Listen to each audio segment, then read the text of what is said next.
नमस्कार। क्या रत्नों का कोई सब्स्टिट्यूट है? क्या रत्नों का कोई विकल्प है? यदि महंगे महंगे रत्न नहीं खरीदे जा सके तो क्या कोई ऐसा रास्ता है जिससे कि ग्रहों को मजबूत किया जा सके और पैसा भी खर्च ना हो? जी हां, निसंदेह ऐसे रास्ते हैं। मैंने पहले एक सीरीज बनाया था जिसमें मैंने अलग अलग ग्रहों के धातुओं के बारे में बताया था। फिर मैंने एक सीरीज बनाया जिसमें अलग अलग ग्रहों के स्वाद के बारे में बताया, क्या खाकर क्या पीकर कोई ग्रह मजबूत होगा।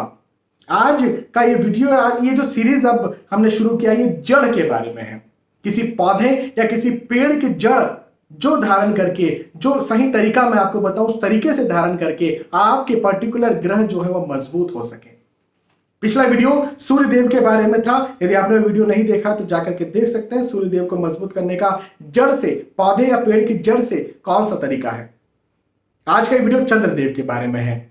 निसंदेह चंद्रदेव का रत्न यदि पहनने की आपकी इच्छा नहीं है या फिर परिस्थिति नहीं है तो एक ऐसी जड़ है, एक ऐसे पेड़ की जड़ है जिसे यदि पहना जाए तो निसंदेह जो चंद्र देवता है वो मजबूत होंगे। लेकिन उसके भी पहले हम ये समझते, ये जानते हैं कि चंद्र देवता को मजबूत करने की, अच्छा करने की जरूरत क्या है हमें। देखिए, मैं शुरू से एक बात कहते आया हूं कि हमारी साइकोलॉजी, हमारा थिंकिंग सिस्टम, हमारा कॉन्शियस सबकॉन्शियस माइंड, हमारा नजरिया ही सब कुछ है। आप खुश हैं, आपकी साइकोलॉजी की वजह से खुश हैं। आप दुखी हैं, आपके साइकोलॉजी की वजह से दुखी हैं। हाँ, किसी के पास बहुत कम होता है लेकिन फिर भी बहुत खुश हो जाता है। किसी के पास बहुत ज्यादा होता है फिर भी वो बहुत दुखी हो सकता है। तो साइकोलॉजी सब कुछ है और इसी साइकोलॉजी को नियंत्रण करने का काम करते हैं चंद्र देवता। इसी कॉन्शियस सबकॉन्शियस माइंड को नियंत्रण करने का काम करते हैं चंद्र देवता। इसी नजरिए को बनाने का, बढ़ाने का, ठीक रखने का, मेंटेन करने का काम करते हैं चंद्र देवता। और निसंदेह चंद्र देवता को मजबूत करना, अच्छा करना हमारी psychology, conscious mind, subconscious mind के लिए बहुत अच्छा है, नजरिए के लिए बहुत अच्छा। और भाई देखिए, नजरिया यदि सही रहेगा, डिसीजन मेकिंग पावर यदि सही रहेगा, दिमाग सही रहेगा, मन सही रहेगा तो तब तो फिर आप सारे कार्यों में विजय प्राप्त कर सकते हैं।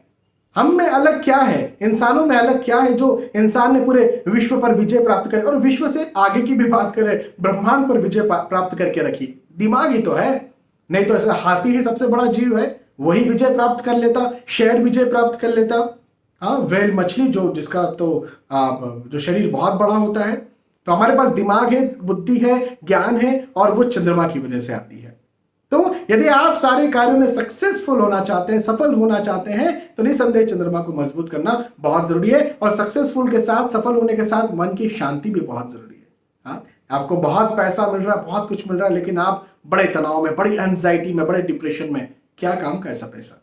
तो शांति, सुकून और उसके साथ सफलता, ये बहुत जरूरी है। और इसीलिए हमको चंद्र देवता को मजबूत या फिर अच्छा करना चाहिए। तो मैं आपको पेड़ बता रहा हूं, पेड़ की जड़ बता रहा हूं। एक पेड़ होता है दोस्तों, खिरनी का पेड़। खिरनी, KHIRNI, खिरनी। ये जो पेड़ है, इस पेड़ की जड़ जो होती है उसे यदि धारण किया जाए तो इससे होते चंद्र देवता मजबूत। हो सकता है आपने इस पेड़ का नाम पहले कभी ना सुना हो, कोई बहुत बड़ी बात नहीं है। इसकी जड़ आपको आसानी से मिल सकती है। पहली बात तो ये कि आपने यदि सुना है तो आप उस पेड़ के पास जा सकते हैं और उस पेड़ की जड़ निकाल सकते हैं। लेकिन यदि आपने खिरनी के पेड़ का नाम नहीं सुना तो पहले मैं आपको थोड़ा सा बता दूं कि खिरनी का पेड़ बहुत बड़ा वृक्ष होता है। जैसे आम का पेड़ होता है ना, लगभग इस प्रकार का, नीम का पेड़, आम का पेड़, इस प्रकार का खिरनी का पेड़ भी होता है। और निसंदेह इसकी जड़ भी फिर ऑब्वियसली बहुत बड़ी होगी। तो इसकी जड़ को लगाया जा सकता है, इस्तेमाल किया जा सकता है। कैसे करना है वो मैं आपको बताता हूं, लेकिन उसके भी पहले यदि आपको खिरनी का पेड़ नहीं मिलता है तो फिर क्या किया जाए? तो फिर एक काम ये किया जाए, मैं आपको एक रास्ता बता रहा हूं कि खिरनी की जड़ कहां से प्राप्त की जाए। क्योंकि पहले खिरनी की जड़ लेना थोड़ा सा आपके लिए मुश्किल हो सकता है, तो मैं आसान पहले आपको रास्ता बता देता हूं। आपके शहर में, देखिए हर शहर में कोई ना कोई वैद्य रहते हैं, जो आयुर्वेद के जो डॉक्टर होते हैं उन्हें मैं वैद्य कह रहा हूं, या आयुर्वेद की मेडिकल्स होती हैं। तो जो वैद्य हो या आयुर्वेद की मेडिकल्स हो, वहां जाकर के आप पता करिए। मेडिकल पे यदि नहीं, आयुर्वेद की मेडिकल पे यदि नहीं मिलता है तो जो पंसारी की दुकानें होती है ना, जहां पर किसी प्रकार के चूर्ण, जो पुराने वैद्य चले आ रहे हैं, आपके शहर के कोई प्रतिष्ठित वैद्य की मैं बात कर रहा हूं, उनके पास आप जाइए और उनके पास जाकर के आप खिरनी की जड़ मांगिए, वो आपको दे देंगे, उनके पास होती है अवेलेबल।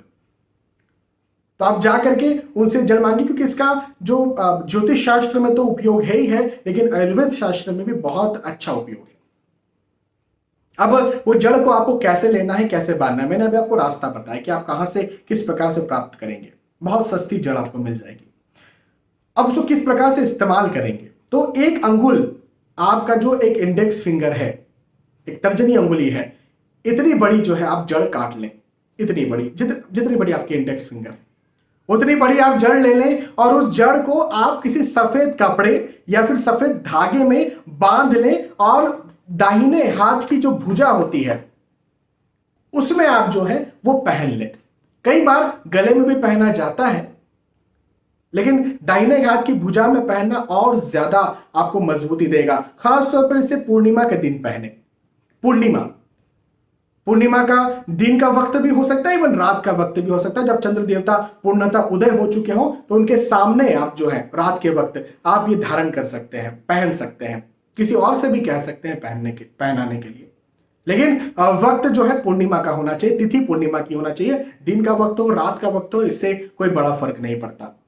सोमवार के दिन कई बार धारण करने की सलाह दी जाती है, लेकिन मैंने एक्सपीरियंस ये लिया है कि पूर्णिमा के दिन धारण करना बहुत ज्यादा और अच्छा होता है। तो वैसे तो खिरनी की जड़ आपको आसानी से मिल सकती है यदि आप थोड़ा बहुत पता लगाते हैं, और मैंने जो रास्ता आपको बताया वहां पर जाकर के पता लगाते हैं। लेकिन फिर भी नहीं मिलती है तो पलाश का पेड़ तो होगा, हाँ, आपके आसपास कहीं पलाश का पेड़ होगा। पलाश के पेड़ की जड़ भी जो है वो लगाई जा सकती है, जैसा मैंने आपको बताया। सफेद कपड़े या सफेद धागे में लगाना है।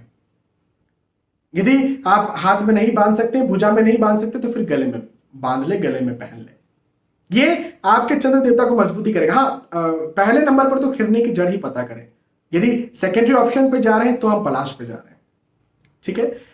तो ये आप पता करें और इसे आप धारण करें और देखें चंद्रमा देवता में मजबूती होती है कैसी, और किस प्रकार से ये आपको मानसिकता में, आपको डिसीजन मेकिंग पावर में, आपको आपकी साइकोलॉजी में, कॉन्शियस सबकॉन्शियस माइंड में किस प्रकार से पॉजिटिविटी देते हैं, आप किस प्रकार से सफल होते हैं, किस प्रकार से मन शांत, खुशी से भरा हुआ होता है, और फिर किस प्रकार से आप अपने जीवन में चहुमुखी उन्नति हासिल करते हैं।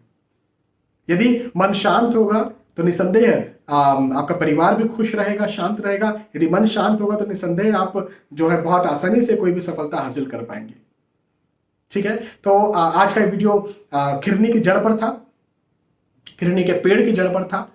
मुझे विश्वास है कि आपको बात समझ में आई होगी। यदि आपको वीडियो पसंद आता है तो प्लीज लाइक करें, इसे शेयर भी करें, ताकि दूसरे भी इस वीडियो का फायदा उठा सके। आने वाले वीडियोस में, आने वाले एपिसोड से फिर मिलेंगे। तब तक के लिए आज के इस वीडियो आपसे विदा चाहता हूं। नमस्कार।